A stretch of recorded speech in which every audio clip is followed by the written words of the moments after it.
All right, ladies and gentlemen, this is another episode of Straight from the Block, only on 92.6 WKBP The Spot. I'm your host, Deplano, co-host. I'll at him.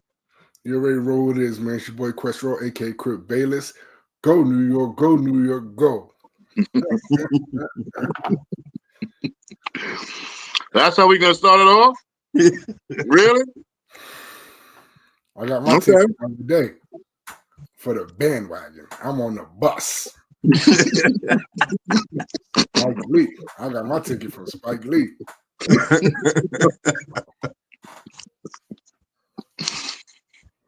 You already know what it is, man. Straight from the block, Aston Martin, Mr. Martin, Classic Ganja, man. We in the building. Let's go. Yeah. All right, we're gonna start. I want to start with something a little different for to start the show. Let's just play the clip, and then I'm gonna tell you why I chose to start this. When you look back in our era, Yeah. Michael Jordan and Magic Johnson's, Larry Bird, Charles Barkley's, we earned what we got. When the corporate America came to us, we had a game that could validate their admiration And sponsorship and all that, yeah. Now they get that before they play one game. So in essence, you're paying the kid off potential. You don't think that's good? No, because I think it sets a bad work ethic. When you get something so easily, you're not going to work as hard. So, ladies and gentlemen, I'm not even mad. if you haven't guessed why I started with Michael Jordan, is because it has just recently came out that he's going to be on network television speaking his mind on some of these games. And I came across that clip, and I thought it was very interesting because he's just speaking to the young kids and their entitlement coming into the league before they ever play a game. I think it's going to be a lot more of those type of comments. I think he's going to drop some gems, and I cannot wait to see what he has to say on network television. I want to get you guys' thoughts on that real quick before we move into the playoffs. I'll let K go first because he's an MJ fan. Oh, you eating? Oh, what that? Bun and cheese? All right. It's gonna be, first of all, I just can't picture Michael Jordan. Like, is he pressed for cash? He can't be pressed for cash. I don't get it. Like, I don't know. Like, I can't picture Michael Jordan like on a panel with Chuck and fucking Shaq and niggas like discussing basketball. First of all, everybody's whack compared to Michael Jordan. So he's gonna be saying everybody's whack. Everybody's whack compared to Michael Jordan. So I can't even see how he's gonna comment. Like, yeah, he probably gonna I've done better. Like, what is gonna impress Michael Jordan? Like, what the like? He's gonna be looking at this shit like, oh yeah, he's a bum. Should have took that shot. Like, I don't know. I don't know. I don't know what to expect from Mike as a commentator. I can't even fathom the fact that he's going to be a commentator. That shit is weird as fuck to me. Like, I can't picture Mike on a panel talking about a game without betting everybody. It's like God coming down and doing a podcast. Fuck you doing here, God? Like, what? Would you? Oh, okay. It must be boring in heaven. It must be like, boring in heaven. Yeah, Mike must be bored, bro. I don't know. I just don't. What station he gonna be on? It's gonna be NBC. Oh God. And NBC hasn't done basketball or hasn't had a contract with the NBA for over 20 years. So NBC's trying to come back on some shit. How much did you pay that nigga? First things first, his exact role or what he's going to be doing exactly has not been, we don't know that yet. You know what I'm saying? It's not been revealed exactly what he's going to be doing. We know that NBC's got NBA back, and we know that they got MJ. MJ was never, ever, is not the one that's going to sit up there and critique other people's games. You know what I'm saying? He ain't going to talk about nobody individually because he know that the type of pressure and the type of social media that will cause on any said player that he puts a stamp on or that he critiques or criticizes. I feel like he's going to do something behind the scenes, something on a broader level, something more. I feel like, I ain't going to hold you, like the shit that Kobe was doing. The like the breakdown of certain games and what he's seen and how he's seen it type shit.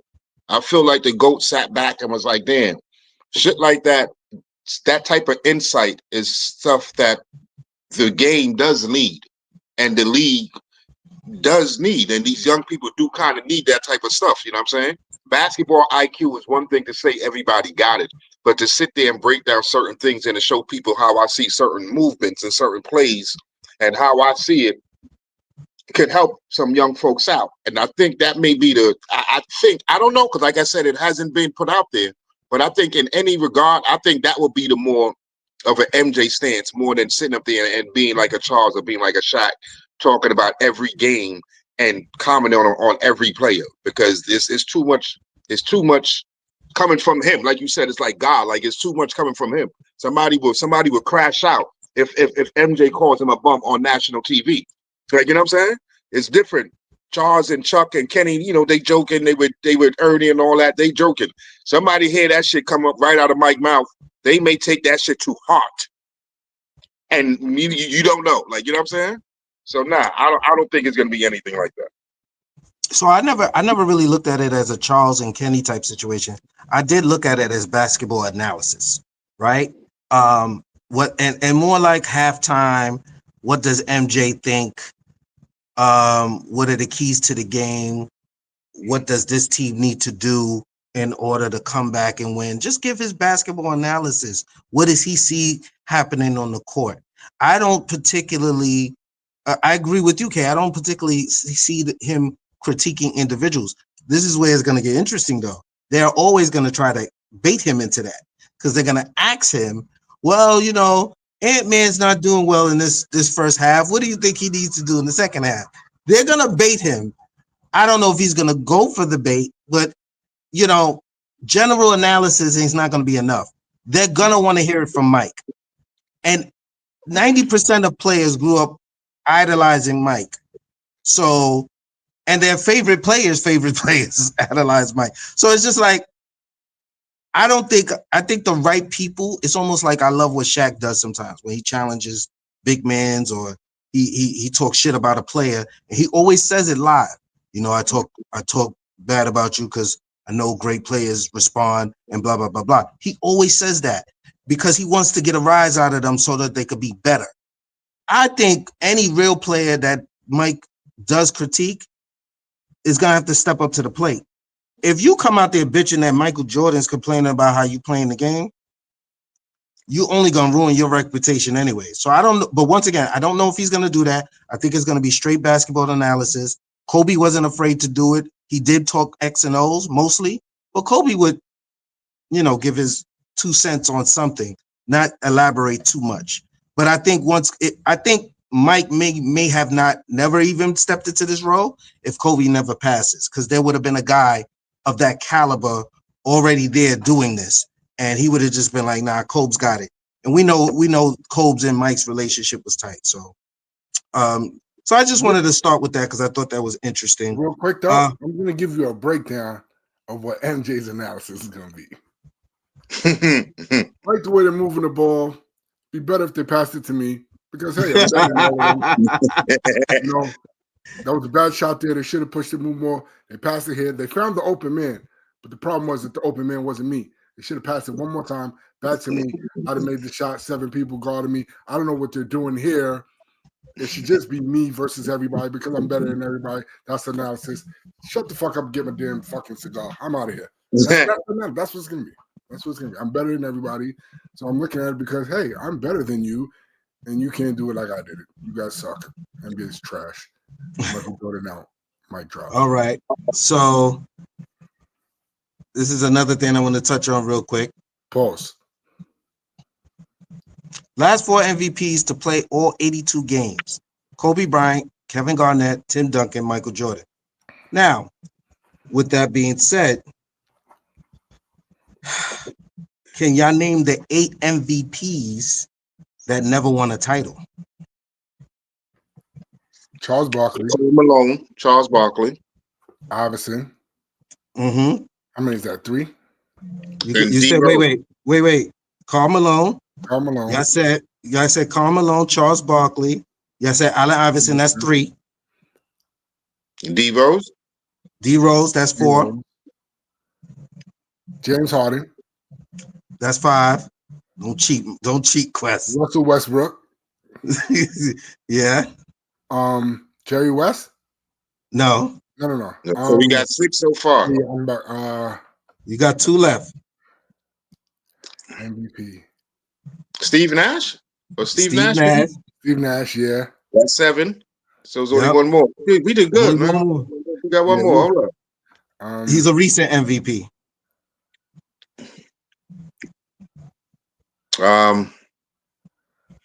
Last recent- 5 years. Embiid. Yep. Embiid. yeah, Embiid. There we yeah. go. Embiid. There we go. Most recent one. Embiid. Yeah. Yeah, facts. There we go. There we go. Those are the All only right. 8 that ever never won a ring. The only 8 MVPs that never won. Notice is all the new niggas. Because we named them off the top. Like, we ain't hesitate. Beam, pom, Yeah. boom. We did that. That was a quick exercise. We Our moved it. era, you knew automatically who was MVPs that didn't win the title. That part was easy. Mhm. All right, one more thing. Let's shout out these finalists for the Hall of Fame class 2025. Okay. Melo, Dwight, Maya Moore, Sue Bird, Sylvia Fowles. Shout out to them and everybody else that's part of that class. Melo, well deserved. Yeah, I agree. Everybody there deserved to be there. Everybody. There's not even nobody in question. All right, so let's talk about it. Let's talk about it. We ain't gonna talk what has everything in the uproar. Let's go to the West. Right now it's 2-2. Right? It's 2-2. Who we talking about? Denver, OKC.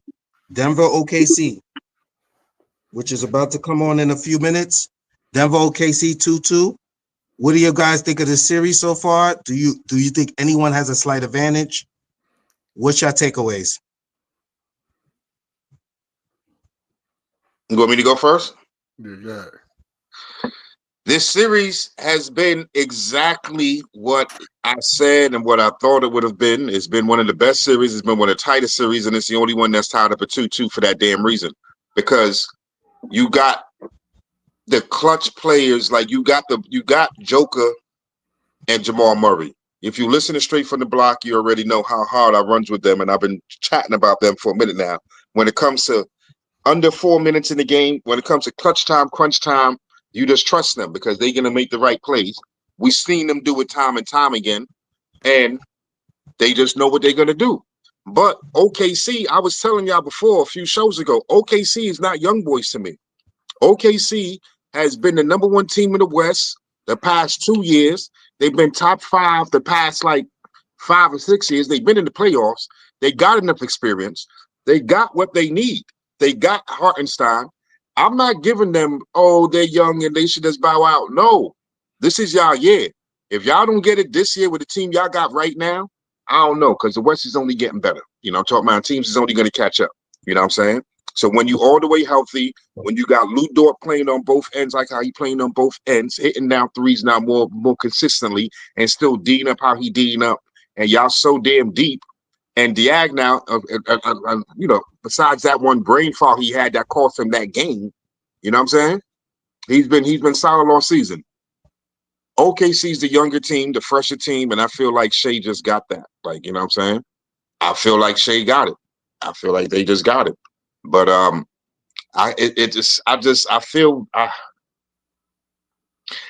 it's hard for me to pick against Denver because I respect Joker so much, and it's always in Russ we fucking trust. You already know that. We ain't gotta talk about that. It's still in that topic for too motherfucking long because you know it's in RussWeTrust.com for life. You hear me?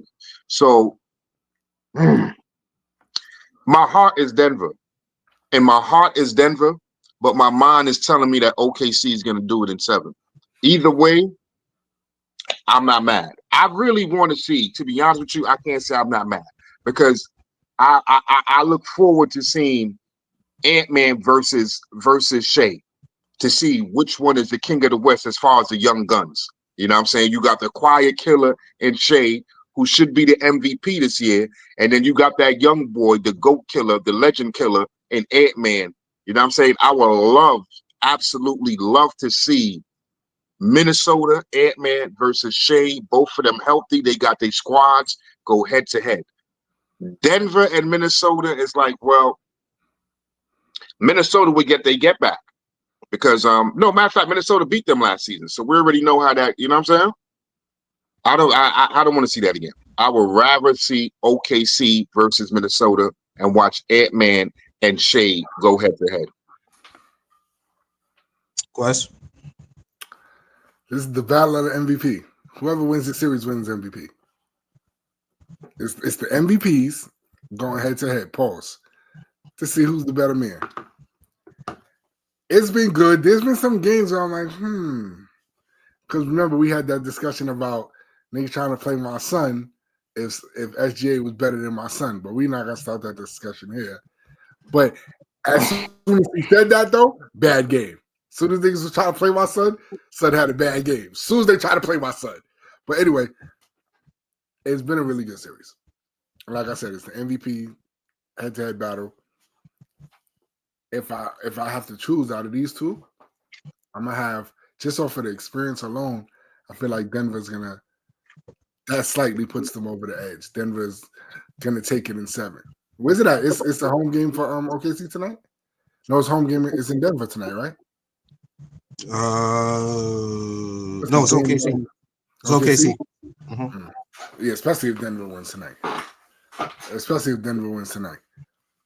don't know. Like, I feel like, first of all, fucking Aaron Gordon. This thing's been fucking key in every fucking series they've been fucking playing. Niggas playing This out his nigga, like, mind. yeah, I don't know what he on some shit right now. Like, he ain't trying to go home. Like, Aaron Gordon been hooping. Everybody been hooping. Like, it's been a really, really good series compared to all the other series. It's probably the better, more, like you said, evened out series. It's the MVP. Whoever wins this, to me, is gonna win MVP. I feel like it's gonna be Denver, and I feel like it's gonna be Joker. I know a lot of people don't agree with me as Joker being the MVP, but and it's not supposed to. This isn't supposed to count toward it, but we know. Well, let me just say this. I think OKC is going to come out this series, and it's for one reason and one reason only. Kay said a lot of things. I can't say I disagree with it. I can't even disagree with what you're saying. I think this is the biggest key to this series, which is why I'm picking OKC. Joker has shot under 40% in 3 out of 4 of these games. Let me read the numbers to you. 7 for 22, 8 for 25, 6 for 16. The first game is the only game he shot over 50%. That is not a Joker stat. And to Kay's credit, he spoke about the Hardesty and the Chet Holmgren combination and how Jalen Williams also coming off the bench. These guys have been playing Joker very, very well. And if you stop Joker, I think you stop Denver. But I think a lot of the other players have been stepping up. Aaron Gordon, for instance, playing out of his mind. Jamal Murray is trying to, do what he can do. We know what he's capable of. But it's just, to me, I think if you have a chance in this series, Joker cannot shoot so poorly versus OKC. We know how good OKC is defensively, but I think because of their offensive firepower and the way they've been playing Joker, I think OKC has the edge, and we'll see how that looks tonight. If they win this home game, they'll be in full control. Have you seen what Russ is doing to SGA, bro? Like, that nigga is making. He's not used to niggas guarding him like that. That's why he should be so. That's why he's scoring how he usually scores, because it's so. Nigga, Russ is not with nothing. Have you seen how Russ is guarding this nigga? He's doing great when he's on this nigga. Like, Russ is not playing with that. Like, Russ is nigga. Like, Russ is guarding this nigga. Like, I've seen him. You've seen him lock him up possessions where SGA has no option, has nowhere to go in this. Russ, we all know Russ started out as a defender. I'm not surprised at this. What I'm more surprised is his last 2 games scoring 6 and 8 points. That's what I'm surprised at. And once again, it's one of those things where Russ, Joker got to step up if they're going to win these games, because it's just too much people that could come in and do what they need to do on OKC side. So I'm not surprised at that defense from Russ. With 1 minute, I just want to give an update. 1 minute and 49 seconds left. The Indiana Pacers came back from damn near 20 down. They up 106-100. This series about to be over. Poor Cleveland. Hold on. What was the predictions we made? Who called Indy? I think K was the only one called Indy. Said it's 7. I said I was gonna go 7, and I didn't know which way he was gonna go. I called Indy. Well, look, don't worry. I'll bring back up the videotape. You said Halliburton. Yes. You damn sure said Halliburton. I said 7, and D said that Cleveland was gonna wash him. Yeah. I did. Exactly what he said. did. Okay? Wash was the exact word. Definitely 5. I definitely said that. Absolutely, positively. Halliburton. I stand on that business. I stand on that business. I said 7, and I was iffy because it's like, yo, TJ McDonald's a dog. I called him a dog coming off that bench, and I just, you know what I'm saying? How many game winners Halliburton got? How many? Like he got like 2 in a week, right? At least he got 2 like in 1 week. And he cooking them tonight. He cooking them tonight. He almost got 30 in like 5 days, because he did it like it was game 5 to send them other niggas from him in the first round, and then he did it like game 2. So it was like 3 days later he did it again. You know what I'm saying? Game 2 of this series, send them like, you know what I'm saying? Basically, he's telling y'all stop playing with his name. Put some respect on his name. Or three of y'all, put some respect on his name. You heard? Halliburton. Well, this is the part about a certain play I don't particularly care for. I did pick Minnesota over the Warriors in this series, but as crazy as playoff Jimmy has created a name, he has too many games where he takes off, and it's just like it's aggravating to watch when he takes off games, and you don't see no aggressiveness. And that's what happened last night. The Timberwolves are up 3-1 in that series. That series is over. You cannot have Julius Randle balling like he's balling right now. He's like, he found his groove in Minnesota. The pressure's not the same as being in New York. And he's balling. Got a triple-double the other night, and then went for another 30-piece last night. It's Minnesota's coming out of that series. I'm pretty sure Steph is going to play the next game just to see if they could push it to 6. But I think that series is over. What's your thoughts on Minnesota Golden State? I absolutely enjoy watching a dejected, not having a motherfucking thing to say Draymond Green after that game. His press conference when he ain't got shit to say, where a motherfucker been shutting him up and talking shit to him all fucking day on national television, and everybody's seen it. So now you just sitting up there, oh man, I think we just got to win the next game. Nigga, of course that's what the fucking mentality should have been, win the next game, my nigga. You should have won this game, my nigga. That was your mentality coming into this game, my nigga. Just win one fucking game, my nigga. You know what I'm saying? But to see him saying that shit with no backbone, you hear me? That nigga was sitting there looking like a fish with no nothing, no skeletons in him. Just dejected, sitting there looking like a big dummy. That shit was so enjoyable for me. I love seeing Draymond Green when he ain't got shit to say. He's a whole new person where he has nothing to say. And seeing him like that, he is the leader and the heart and soul of that organization, of that franchise. So when he has no fight in him, they ain't showing up. I looked at his press conference, and I said they're going to lose by 30 the next game. Because if you the one that's leading these niggas, you ain't got nothing left in you. You know you ain't never been shit without Steph Curry, my nigga. And now this shit just shows it on the biggest fucking stage, my nigga. We need to win one game. How about you drop 30, you bum ass nigga? Fuck out of here. Switch Army knife if you can't score fucking 25 when your team needs you. Not the one I need in my pocket. That's all I'm saying. Give me a switch Army knife who can Well, give me Not even 25 or 30 when we need it. 18. wait, hold on, Kay. Let's show some respect to Draymond Green. His 14 points is 30 points for Draymond. That's 30 points. Let's not Nigga trying had to. 14. He had the same amount of points as Jimmy Butler. That's 30 points. You see? You know what it is for me? 14 No, points. you know what it is for me? You know what it is for me? It's nothing against him. You know what I'm saying?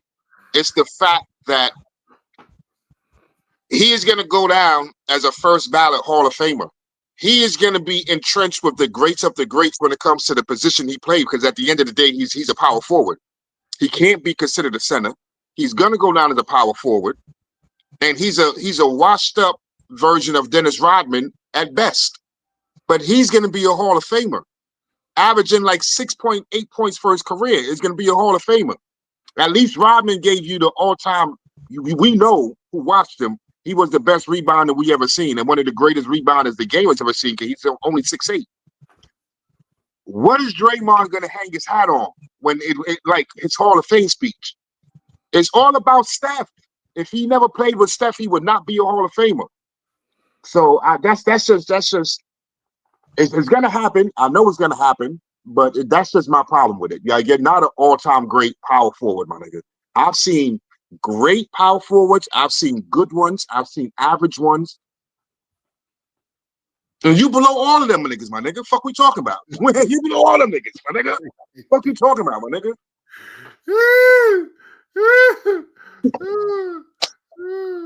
I just want to That's fight. my brand. I just want to fight him.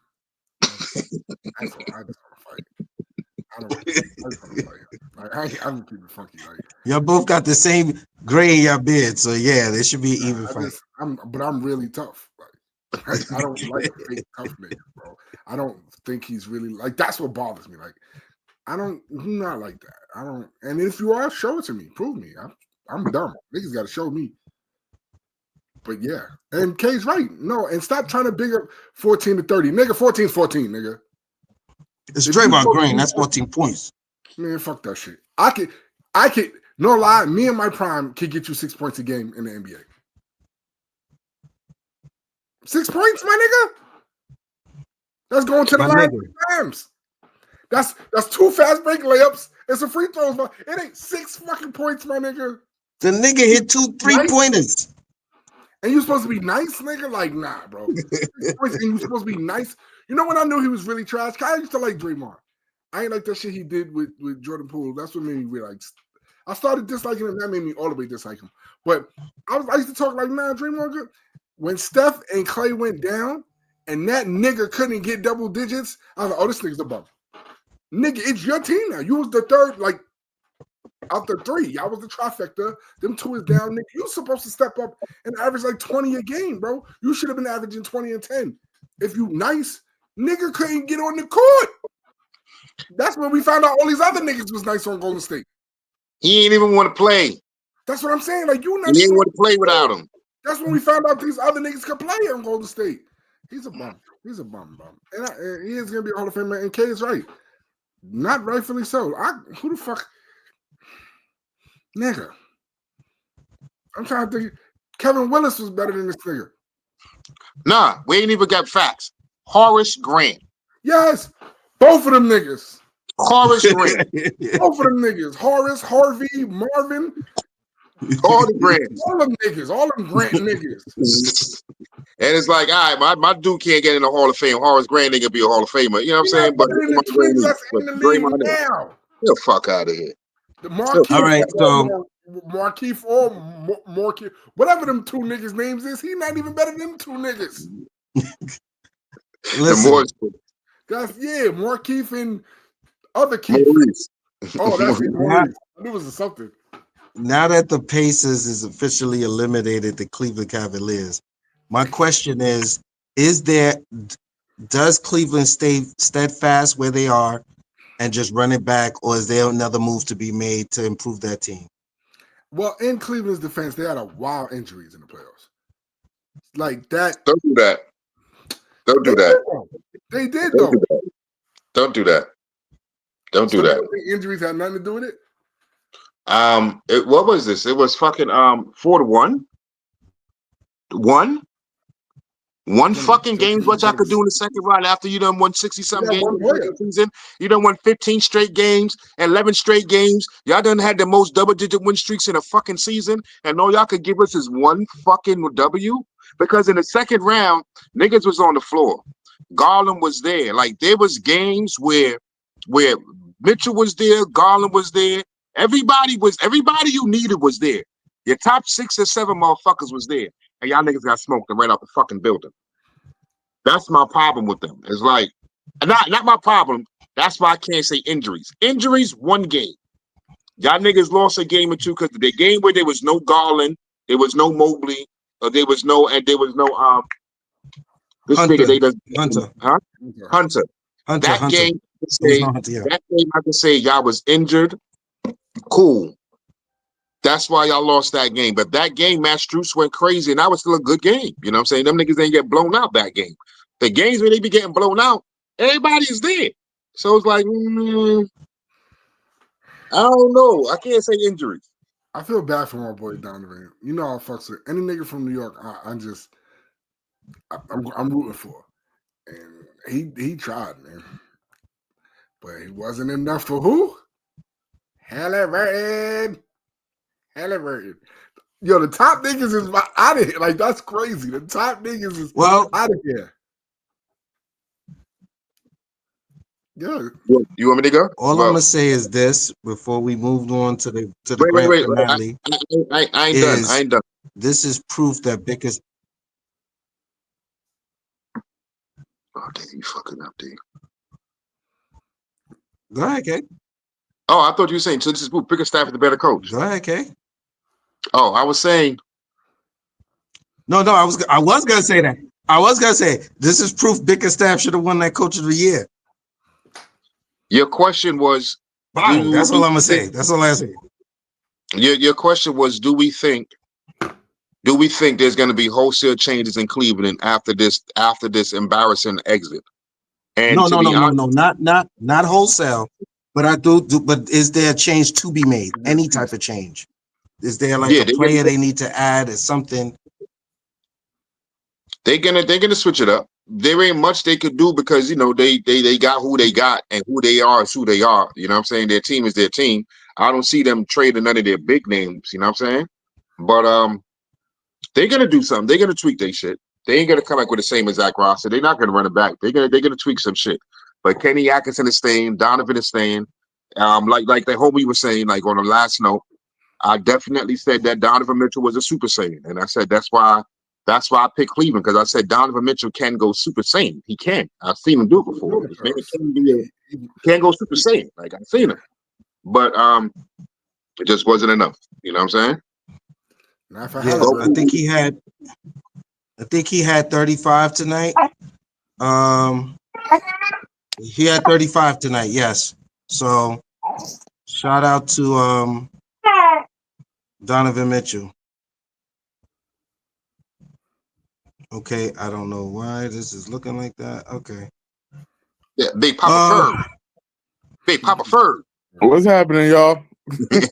What's going on? He's just in time because it's the creme de la creme at the topic of the show. I held out as long as I could, and you're right on time, Ferg. So let's talk about. You know, you hit him on the Nick hotline. Not even, bro. I was supposed to hit y'all up at 9, and then emergency happened. I had to get all 3 of these kids in the car and run out real quick. So, and then this dude decided he gonna give me a shit diaper at like 9:30. It's all intentional. All intentional. Yo, I swear they don't want us to be great. You gotta just put them in the room and close the door. Yeah. Well, let's TV babysit them. Nah, you got to make it through the shit to be great. That's all. Facts. So let's get to the meat and potatoes. The Knicks had 7th Avenue shut down again after a great win versus Boston. Jason Tatum is done for the playoffs. I'm going to say this, we hate to see injuries to star players and big moments. Unfortunately, we knew it once he went down. We knew exactly exactly what happened, and we knew it was bad. We've seen that movie far too many times. But as a Knicks fan, I'll take it anyway. Get it. On that note, I would like to say, though, as many times as I've seen it happen, I've only seen one man get up and walk away from it. Get That's up, a fact. take a couple of free throws, and walk it. I only seen one man do that. Everybody else falls and stays down. I only seen one man ever get up. You know, it's crazy because even in the movie Troy, and then even in the movie Troy, Achilles didn't get up. I just want to point that out there real quick. Just want to put that out there real quick, you know? They just kept shooting my dude with arrows. He never got up. So it's Kobe and everybody else. I just want to put that out there. It's just a little fact. I don't know if anybody noticed. Just want to put that out there real quick for y'all. You know, a little tidbit. So we're gonna start with you, Ferg. Just tell us what you think of this series. What you think of the Knicks Boston series? Do you think we close them out in Boston or in New York? And what's been your analysis and outlook on it so far? So far, this series, it's been a battle of analytics, believe it or not, on both sides. You got Boston, who believe in the analytics of shoot as many threes as you can, and you play the law of averages, and if you make 30% out of 60, you're in good shape, right? And then you got the Knicks saying, I bet we'll let you shoot as many threes as you want, but we're going to pick who shoots the threes.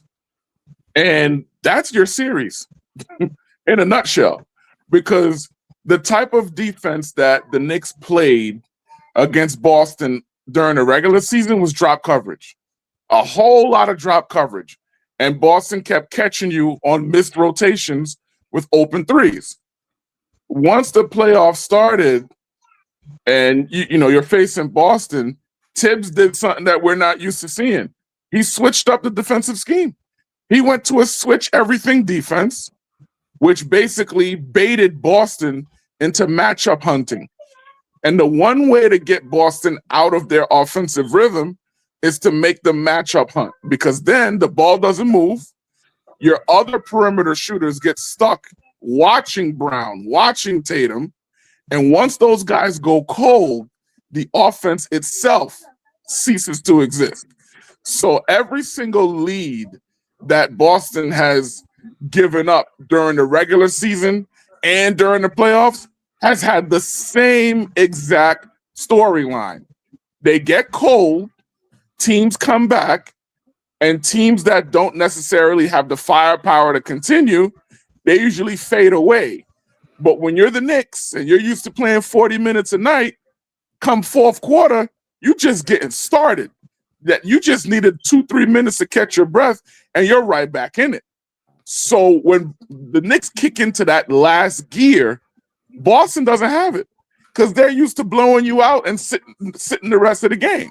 So now when you make Boston play 48 minutes, that's how you beat them. So it's unfortunate that we don't get to see them play against Tatum to finish out the series, because before he got hurt, the Knicks were winning that game.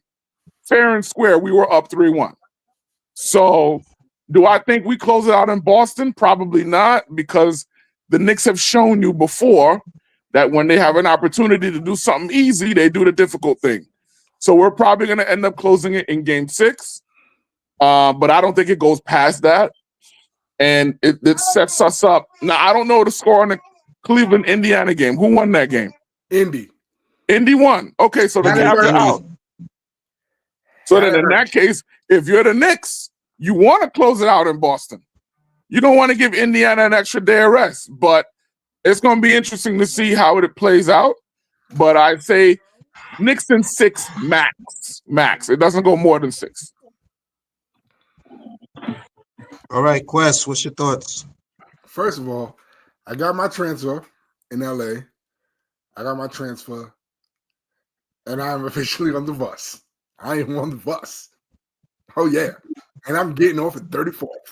Wait, so you entered the transfer portal? The transfer portal? That's what you did? Oh, Oh, snap. no. Wait. Is Let me it get a 20. portal? Let me get a 20. It's just for the playoffs. It's just for the playoffs. Whoa. Oh, come on. We gotta after this. I'm getting back on the Well, plane. you got the Back to week. LA. You got the weekly Metro card. I got a weekly Metro. I upgraded accordingly every week. Oh, come on, man. You know what's going on. That's how I get my Metro card.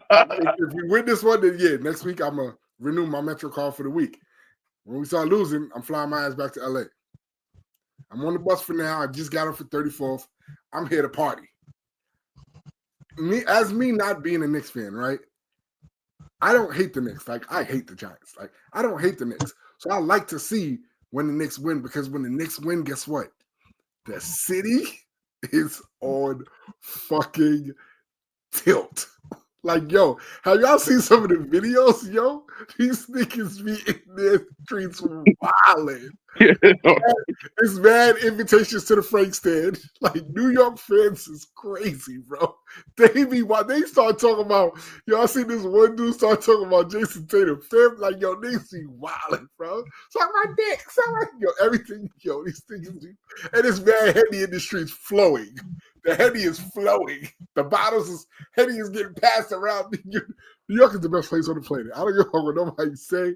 And as long as New York is winning with my son Bodega Cat, my son Brunson, my son Mikhail 21 Bridges, we good. I'm not gonna lie though. Right now is the best chance for the Knicks to get to the finals. Like, if you pack up Boston, you only in your own way. That's the only thing left. Like, if you pack up Boston, which they will, I got a feeling like Jaylen Brown might step up to show he deserves $300 million, and then they might win the next game. Like, because he just, you know what I'm saying? Like, the man just went down. They got something to prove. So I feel like but when they wrap it up, it's a clear road. There's no more traffic. Like, it's on you. The only thing that can fuck this up is you. Like, because every team that's left, they can beat Indy. I'm not gonna lie, Halliburton's the new Reggie Miller, though. Right? That nigga's hated, and I can see why they hate him, but he makes you hate him because he's fucking nice. So, like, I'm not gonna lie, I'm really looking forward to the Indiana and New York series, because it's like the 90s all over again. Classic series. That's what we need to see. It's New York's ball to fumble. It's all on New York. Like, the way they're playing right now, I don't see nobody stopping them. Now, when they hit the West, different story. But for now on the East Coast, the way they're playing now, I don't think nobody can stop them. It's all on them. Like, whatever they lose is on them now. Go New York, go. Yeah. I don't feel comfortable talking after Darnay, because Darnay had no fucking faith in the Knicks to begin this series. Darnay was the only faith. Ferg, you wasn't here, but myself and Mr. Bayless here were the only two people who was going for the Knicks.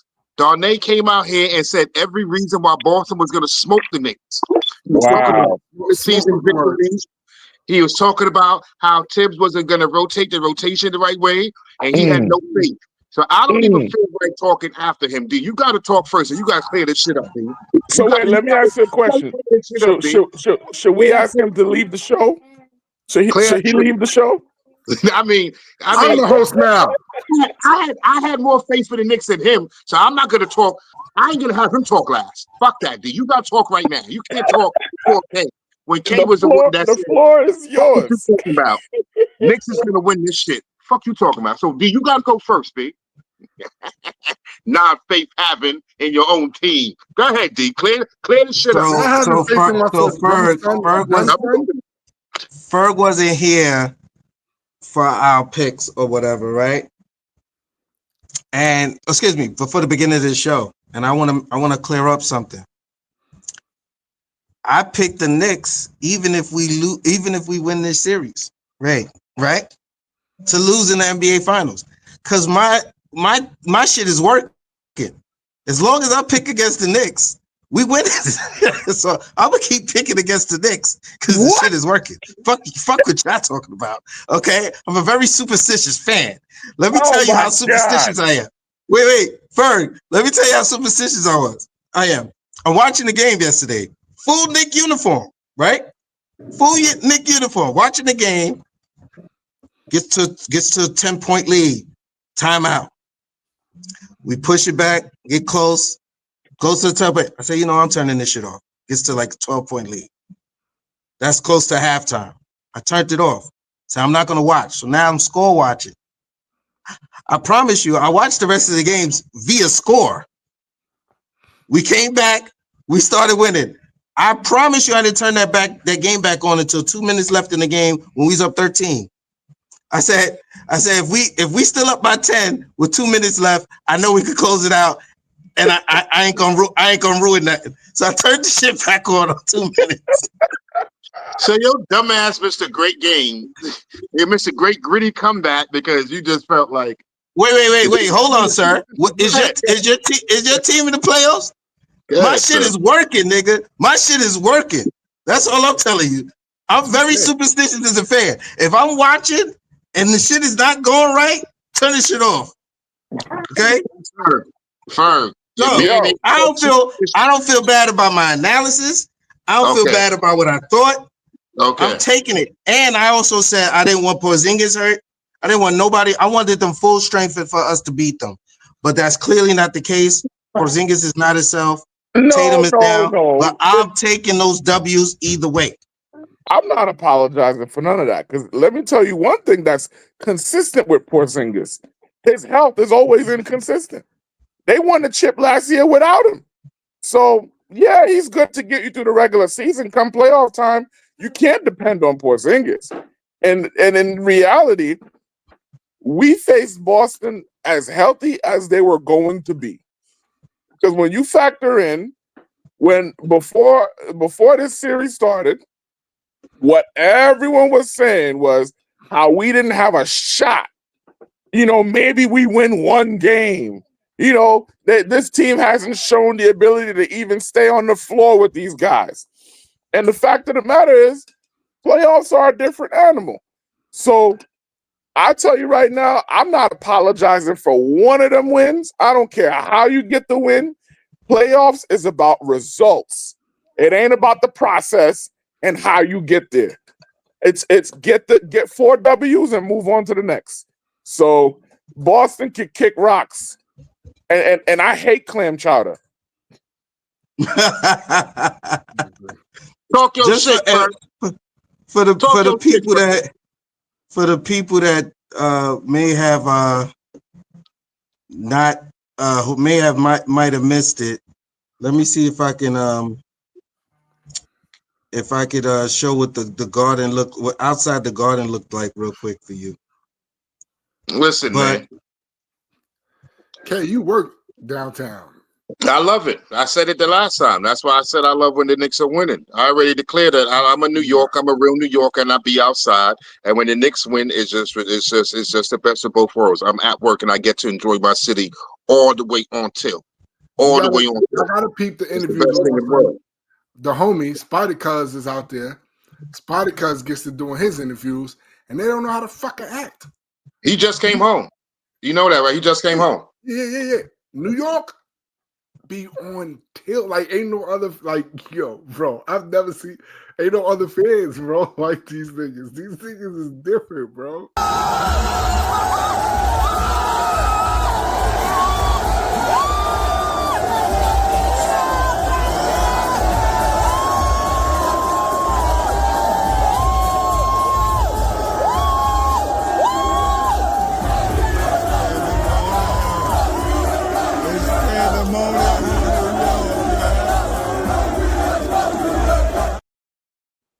So, you know what's the best thing about that video? You never see New York City this unified. Where you got white kids that are cool, black kids, like everybody. It don't matter where you from. It don't matter what neighborhood. It don't matter how you dress tonight. You a Knicks fan. You a New Yorker, and it's all love. You could dance, you could break dance, you could do whatever you want when you go on this vibe. You could say suck my dick, you could say my nigga, you could say whatever you want as long as you wearing the Nick joint. You know what I'm saying? It doesn't matter. It don't matter. I didn't want to do. I hated to have to be me to address the elephant in the room, though. We got to talk to Spike. We got to talk to Spike, bro. About what? First of all, did you see this nigga Tim's? Yo, Spike can get away with that though. No, you He cannot. can get away with that, No, man. you cannot, Spike. Spike cannot come in there looking a damn donkey. You, God, you ain't see it with the blue lace. I don't know what the fuck the shit said on. Bro, he's the Knicks mascot. He's allowed to do whatever he want to do. No, Spike gotta chill, bro. Well, he had custom Nick Tims or some shit. I don't know, but I don't know what happened to his regular laces, but he threw some bullshit ass blue laces. I guess he thought It's orange and blue skies, baby. not orange and blue Tims. It don't matter. No, we can't do that to the Tims, bro. Not right now, especially with Spike coming in there looking. Not right now. We trying to go somewhere, Spike. You gotta chill. Sit your little ass down. Get some regular fucking Tims and leave the fucking laces alone. You could have put the little nicks on the side. You could have left it at that. Leave the laces alone, bro. Spike gotta chill. Spike gotta chill. Relax. And Spike. Mookie. When we get to fucking Indy, bro. Mookie. When we get to fucking Indy, shut the fuck up. Because we know what happens when you get to talking in Indy. We don't need none of your fucking in Indy. When Indy come to town, we don't need you because shut the fuck up. Shut the fuck up. Don't come in here acting a fool and pissing off Halliburton and he go for 75. Niggas love to go for 55, matter of fact. Niggas love going for 55 in the Garden on the Knicks when you there, Spike. Relax yourself. Calm your bone gristles and sit your little ass down and watch the game and don't say nothing to that little nigga Halliburton because we know how niggas like to drop 55 in the Garden. Leave him the fuck alone and watch the fucking game. We don't need your bad juju fucking this up for me. For you. Yeah. Us, for all of us. I wanted to give one shout out to Uncle Delroy, Patrick Ewing, walking in with the team every time they got a game, looking like he late for a Jamaican Thanksgiving. I love it. I love it. Yo, he look like Uncle Delroy. He's tight. Dare you? Huh? I dare you talk about Uncle Delroy and being Jamaican, but when he was carrying you to Eastern Conference Championships, it was all good. Don't get it twisted. Don't get it twisted. That's my favorite all-time player. No matter, Jalen Brunson could win 6 championships with the Knicks. Patrick Ewing will be my all-time favorite player, no matter what.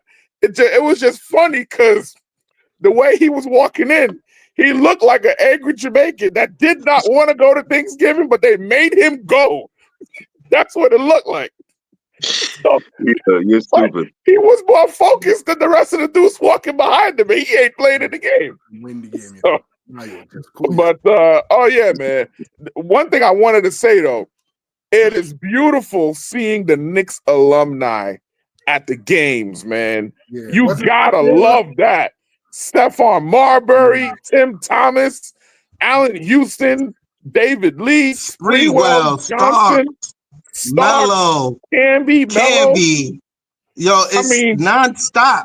From Bernard King to everybody's there. Bill Bradley's there. Clyde is still coming to the games. I love it because you know what it is? Yeah, we don't got 17 championships. We only got 2. But they like to make it seem like the Knicks don't have history. Fuck all that, man. We got plenty of history. And all them dudes that wore those uniforms represented this city as best as they could. So listen, if the Knicks were to ever win the championship, all them dudes gonna be on the float. They all gonna be on the float because it's one of those things. It would be like the Cubs winning the World Series. Just because you played with the Cubs, you get in the ring too. Because it's a lifetime achievement if you can get this chip. So that's another thing I wanted to shout out. Once a Knick, always a Knick. Facts. J.R. Smith has been there lately. Yeah. Once a Knick, always a Knick. And on that note, wait. No, New York Knicks. New York Knicks. New York Knicks. Go ahead, Kay. My analysis Go on the ahead, Kay. series. My analysis on the series, all jokes aside. I always felt like the Knicks had a chance because, like I said, if we rewrite the tape, Boston reminds me of the Golden State Warriors when they was the Splash Brothers. When the shit is dropping, they unbeatable. But you live by the shot, you die by the jump shot. There's gonna be nights where you're not hitting, and when you're not hitting, you're looking real regular, and you're looking below average, and motherfuckers can't be beat. Like the homie Ferg said before. Regular season don't mean shit. It's all about what you're gonna do in the postseason when the intensity intensifies and the real motherfuckers get paid. Big Body Brunson has been bodying everybody. Mikal Bridges has stepped it up, and everybody that said the Brooklyn Nets got the better of that trade, talk to me now. 6 picks That's don't why look his like name. Bridges That's is why doing his name is now the reason Mikal why Brooklyn Bridges. the reason why the Knicks made the trade for Bridges was because to face Boston. It wasn't to face Cleveland. It wasn't for the Pacers. It wasn't for anybody else. The Knicks organization knew that they had to go through Tatum and Brown, the two most dominant offensive wing players in the NBA right now. And they went and made that move for Bridges. They gave up them picks. And it's showing you right now through these first 4 games why they did what they did. Because without Bridges playing them 48 minutes, them 39 minutes, everybody, oh my gosh, he plays too many minutes, he's gonna break. The motherfucker ain't missed a game since high school, man. Calm down, he young. You know what I'm saying? Motherfuckers is young, dude.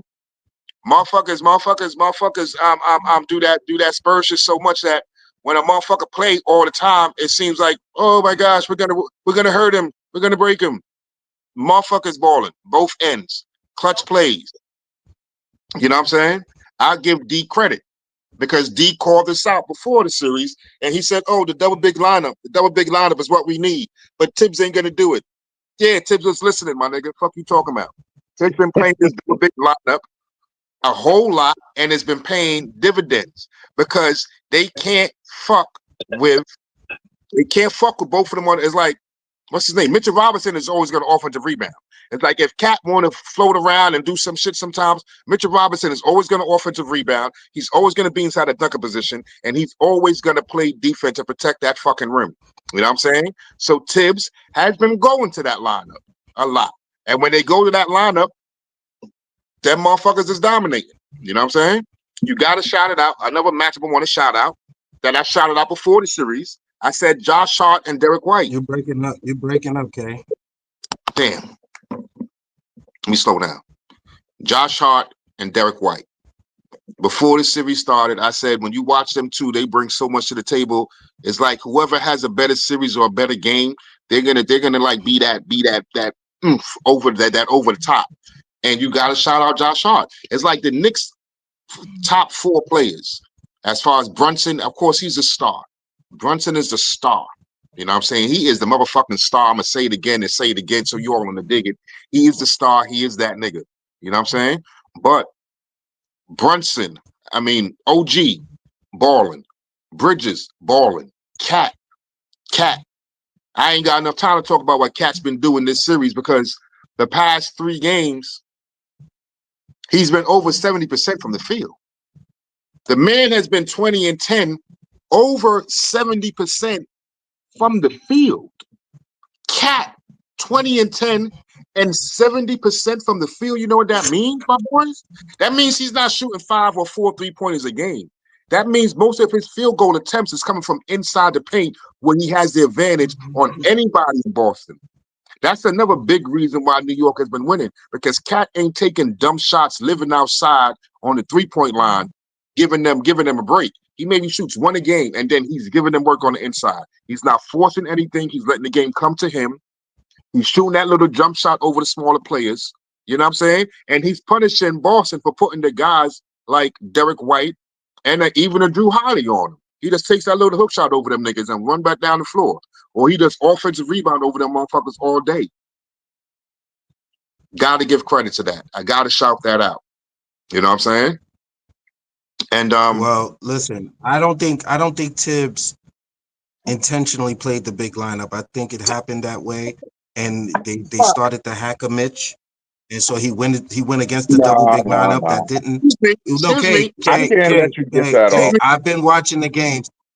Hey, I can't let you get that off. Ferg. He did it against Detroit too, Well, you could wait. and they were doing Look. hack a Mitch. I'm not talking about Detroit. I'm not. Whoa, Yeah, whoa, but whoa. to say that he I'm not just did talking it about Detroit. accidentally.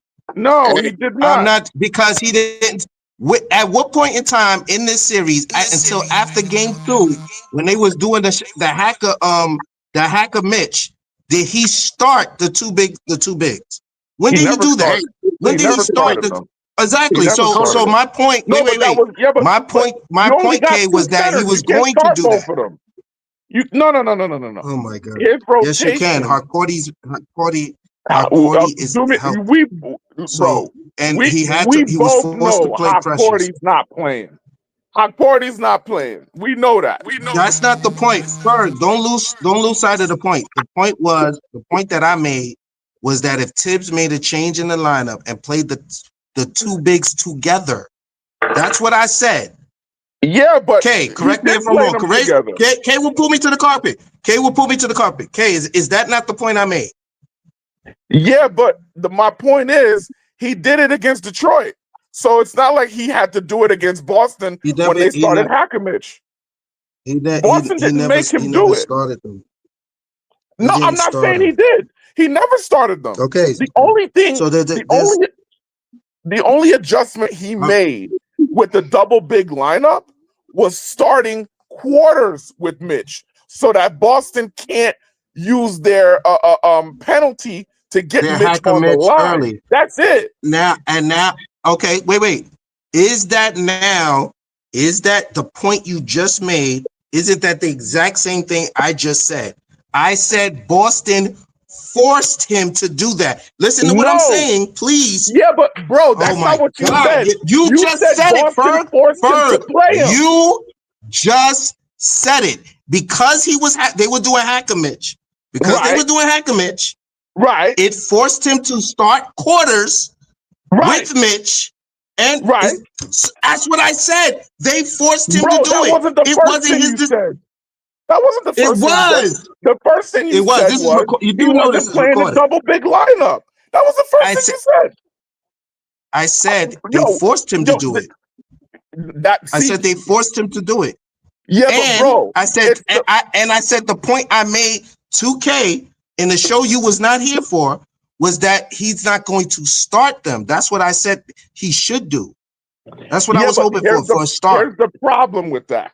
The problem with starting them, you basically have no one else coming off the bench. Harcourty's not the answer. So he was never going to start them. That Harcourty's not in the rotation. Precious is not in the rotation. What he did was, what you don't want to say is that he made an adjustment to how they played Mitch. That's what you don't want to say. You're basically saying he was forced to do this, forced to do that. This entire series, you've gone out of your way to basically make it seem like Tibbs' hand has been forced to do everything, as if the guy ain't out there coaching for his life. Everybody said this dude would be fired after this series was over. And all he has done is out-coach Joe Mazzulla. Okay? That's all he's done. I don't think he's out-coached him. You think he's out-coached Joe Mazzulla? He's out. You want to know how? You want to know how? You want to know how? Here's why. I kept telling you, Orlando put the blueprint out with the switch everything defense. They put the blueprint out, and I posted this in the chat, and I said it. The Knicks have more firepower and can catch up.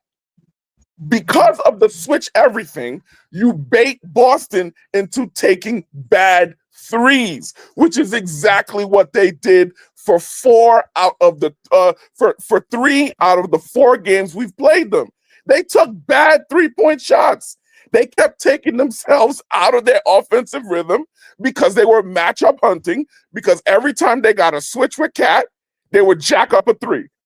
They got a switch with Brunson. They jacked up a 3. Meanwhile, they left Pritchard in the corner, no touches. Holiday in the corner, no touches. Okay? You got, what's his name in the corner? Derek White, no touches. The only game that Boston had a good shooting night from was the one night Tibbs went back to drop coverage in game 3. Every other game, You're the Knicks switched absolutely everything. Berg. So my Berg, point is, you are how is it that insane, bro. how, no, but Insane. I gotta call you on it. I gotta call you on it because you don't want to give the coach credit for nothing. You're insane. The No, I'm Knicks, not. wait, let me tell you something, There's a bro. bunch of people For out 4 there games, saying the it, bro. Knicks played the same exact defense and gave up the same exact looks. There's only one game, like you said, Boston shot well. Yes. If I bring up the tape from each one of those games, you know how many open threes they missed? You're missing the We are a point. bad defensive team on 3-pointers.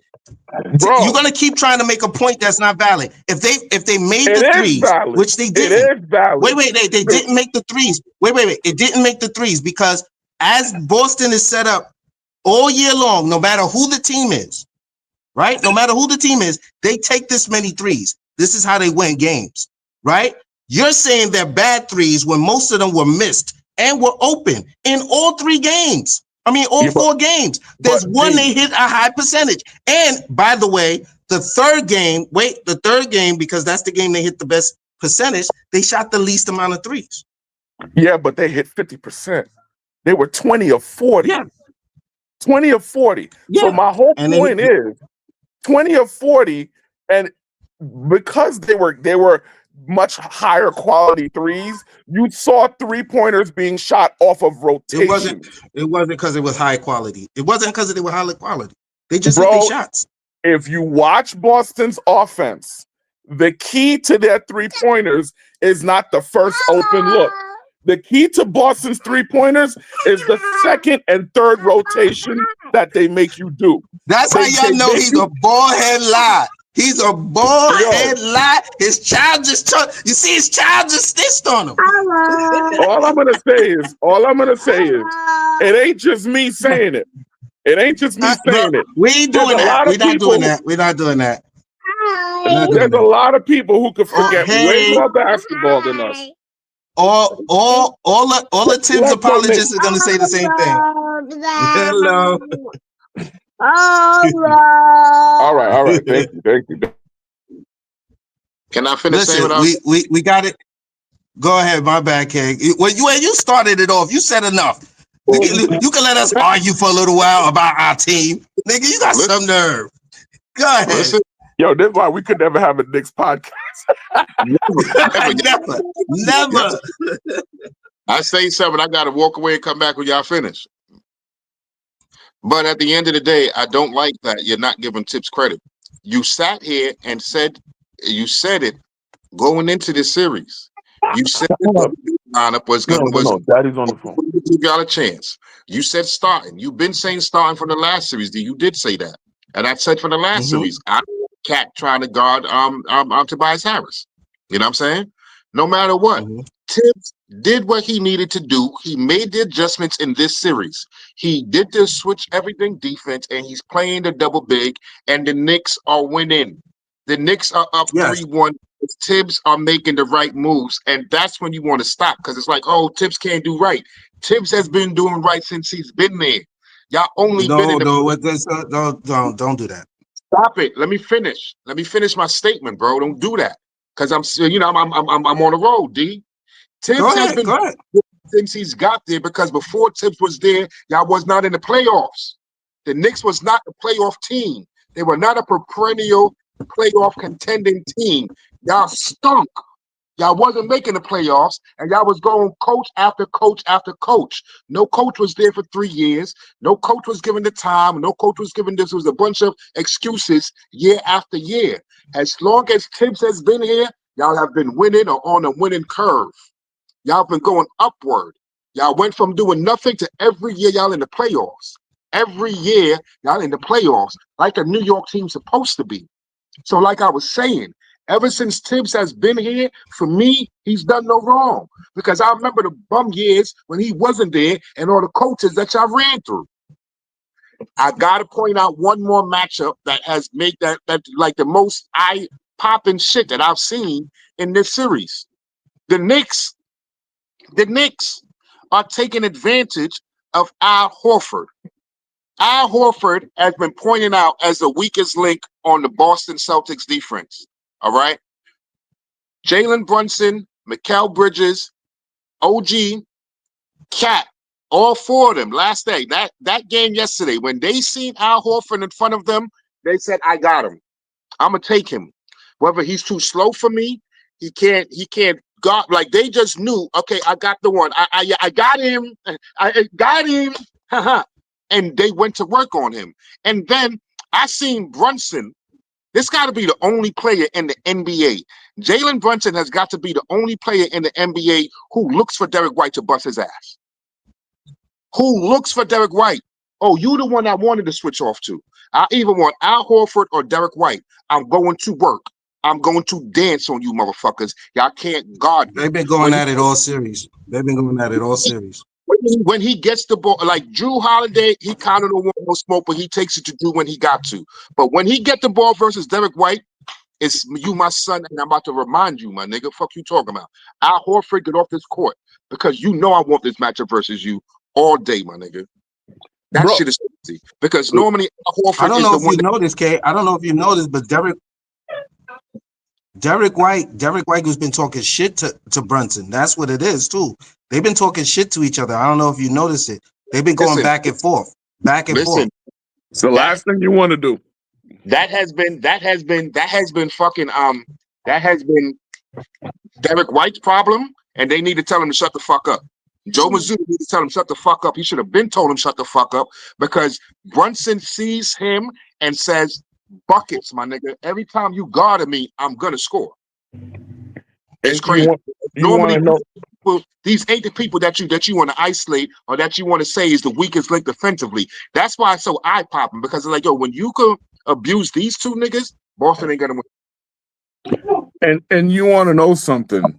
If before the series you wanted to say there's going to be a coach in this series that's going to be stubborn, that's going to want to do things the same way, that's not going to want to change the lineup, that's not going to make adjustments, that's going to get out coached in every fourth quarter, that's going to blow leads. Not one of y'all would have said it was going to be Joe Mazzulla. Nobody would have said it would have been Joe Mazzulla. Everyone would have said, oh, that's going to be Tibbs, 100%. 100% is going to be Tibbs. Facts. And if there's one thing you've seen the man coach away from his principles to win these games. Coaching which as best as he knows how to win the game. Huh? Which principle has he coached against? 48 minutes of rim protection. Because if you're playing drop coverage, you have 48 minutes of rim protection. But if you're playing switch everything, that means you got Cat on the perimeter, you got no rebounders down low. But you're doing that. Why? Because Boston's gonna miss those threes, and if they miss threes, what do you get? Long rebounds. So therefore, you don't necessarily need a rim protector, you need a safety. And who's your safety? OG Anunoby, Josh Hart. They get the ball, transition, fast breaks, boom. This is the type of thing where when I say something like that, and then people are just like, oh, Tibbs was forced to do this. Some people aren't even seeing that. They're not even seeing that. Listen to me. I double down on that, and I'll tell you that, like you said, you're calling it drop coverage. Tibbs never trusted Cat to move his feet. Nope. Big Perk says it all the time. When you watch Inside the NBA, you gotta force him to move his puppies. You gotta make Cat move his puppies. Big men gotta move their puppies. You know what I'm saying? Right. And in this series, he challenged Cat to guard Tatum, Brown, anybody with just go up there and guard them niggas, my nigga. Fuck you talking about? And he's been getting better at it. You know what I'm saying? And because he's doing that and staying on the floor, he's playing defense. He's staying and he's helping. He's helping fucking win. Them 17 rebounds, them 14 rebounds, them blocks, them contests, all them shits out. Because Tibbs trusted him, like you said. He went away from his principles, like you said, Ferg. No more drop coverage. We're switching every fucking thing. And Cat, move your feet. I don't give a fuck if it's Drew Holiday, my nigga. Move your fucking feet. And guess what? If it's against Indiana, you don't have to play switch everything because Indiana's not going to play 5 out like Boston can, right? Because they don't have 5 3-point shooters on the floor at all times. So you're going to see a difference, and you're probably going to see a little bit more of Mitchell Robinson out there with Cat. But these are the type of things where when you see them, you got to call them right then and there because that's a huge adjustment. The reason why they were fouling Mitch, for example, it wasn't because of the fact that they were afraid of him on defense. It's what Mitch does on offense. Because the difference between Mitch can space the floor with setting picks and being in the dunker spot as the lob threat. So when he sets picks for Brunson, he's a much better pick setter than Cat is. So it creates a whole different dynamic when Mitch is out there. And you got to give Coach credit, man. He did a lot of things that people didn't think he was going to do, which is why we're up 3-1. What happened, Kay? Nah, nothing. My phone about to die. It's all All good. right, we got to end it anyway. So we'll end it on more Nick talk. We could do this. We could do this all day, especially with Ferg. I have so much more I wanted to say, but it ain't enough time in the world for us to talk Knicks all day. Ain't never gonna be enough time for me, especially me and Ferg. This though, I'm gonna tell y'all this. I'm worried about the Knicks versus the Pacers. Worried about it. It's like the Knicks play the best team in the East right now in Boston, but the Pacers is no letdown. They're no letdown. They're no fucking letdown. That's all I'm saying. It's unfinished business. It's unfinished business. The Knicks were banged up against the Pacers and still took them to 7 games last year. It's unfinished business. Right and now we're healthy. And we get.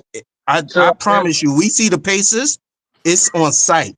On site. We see the Pacers. It's on site. On site. Nembhard, Neesmith, Obi Toppin's light skinned ass too. He could get him too. Yep, all of y'all. All of them on site. On site. On site. Way though, they feel the same way, man. These Pacers is a gritty team. Carlisle got them on a string, and they are so deep. They are so deep, and it makes such a difference because Topper could go for 20, and TJ McDonough could have 12 and 11 assists because Mathurin is going for 25. You know what I'm saying? Like they second loon. Those 3 I just named. And let's not forget about TJ McDonough and OG Halliburton. I'm just talking about the bench. We even talking about the starters. We already talked about the starters. But with them 3 off the bench at any given time, you never know, my nigga. They can score 140 any given night. 140. It's going to be, this series is going to be how well, in my opinion, I think it's going to be how well can Indiana's bench supplement their starters. Because I think we have the advantage on the starter side, but they got the advantage on the bench side because they have a deeper bench. But when you look at Indiana's start and lineup, they don't really have an answer for Karl Anthony Towns. And that's what I was going to say. That's the main reason why the Knicks will beat them this year, and last year was more evenly matched, is that I've seen, there's 2 centers that I've seen Cat come to the East and sun these niggas like, I don't give a fuck if nobody say you ain't guarding me, my nigga. And that's Turner right here, and that's the nigga Vucevic. Vucevic is Chicago? Yeah, Vucevic. Vucevic, yeah, him. My son Vuce badass. Every time I've seen these niggas in the regular season, like I said, regular season may not count, but physically he looked at these niggas like, you too small for me, my nigga. Fuck is you talking about? I'm gonna move around in this paint and I'm gonna grab 19 rebounds against you, and ain't shit you can do about it. Facts. We'll see in the playoffs. Well, we're gonna end with this. I'm gonna end it like this. First, let's not look past the Boston series. Let's get out of there and make sure we finish that off before we talk Indiana Knicks. Secondly, the Knicks. One of Tibbs' biggest issues or biggest complaints against Tibbs is the bench. It's always been his bench play and who he does or doesn't play off the bench. And against Indiana Pacers, who Kay just said is deep, that's going to be a big key to the series. If he play and at this point, whether he may believe it, whether y'all believe it, whether y'all agree with it or not, after that Detroit series and now after this Boston series, if we get past them, looking to get some more help off that bench is going to be key to the Indiana series, whether we like it or not. And with that being said, this has been another episode of Straight from the Blizzy Block. I'm your host, Deplano, co-host. Holla at him on the way out. You already roll with it, man. Your boy Questro, aka Crip Bayless. New York, we outside. Fuck you, Benzino. Yeah, it's your boy Haitian Ferg. Always happy to be here. We got one more win. Then we in the Eastern Conference Finals. First time in the last 25 years. Let's get it done. I'll see y'all on the next one. You already know what to do, B. Classic Ganja Man, Mr. Martin. We off this. Nixon 6, you hear, D? Have some faith next time. Fuck you talking about. Talk to me when